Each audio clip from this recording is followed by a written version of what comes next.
Tatlong tindahan ng mga ready-to-wear clothes ipinasara ng BIR sa Maynila. Ang dahilan, alamin natin sa report ng aming kasamang si George Bandola.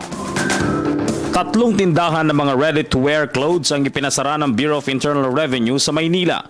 Ayon kay BIR Revenue Region 6 Director Araceli Francisco, hindi nakarehistro sa BIR kahit sa DTI ang mga RTW stores, kaya hindi madetermina ng ahensya kung magkano ang buwis na hindi nito nababayaran. Hindi natin maka-quantify kasi nga hindi siya rehistrado. Therefore, kung hindi siya rehistrado, wala siyang resibo.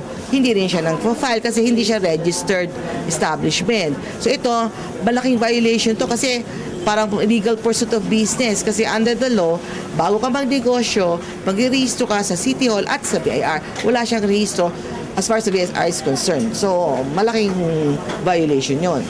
Trace yan mga bandang March. Then inulit namin lately na laman namin na registered pa rin siya. Pero tuloy-tuloy yung negosyo. Posibleng maharap sa mas mabigat na kaso ang mga may-ari ng mga RTW stalls dahil sa pagnenegosyo ng wala namang kaukulang permiso mula sa pamahalaan. Kukwestiyonin din ng BIR ang mall owners sa Tutuban kung bakit pinapayagan ng mga itong makapagnegosyo ang mga hindi rehistrado. Now we are the owners of these establishments are the ones responsible.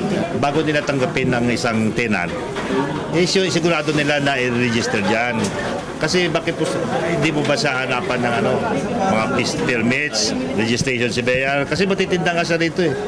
Kaya dapat sana kung dapat may CSR yung kumpanya, corporate social responsibility na i-situate na registered naman dapat yung mga tenants nila dito sa building.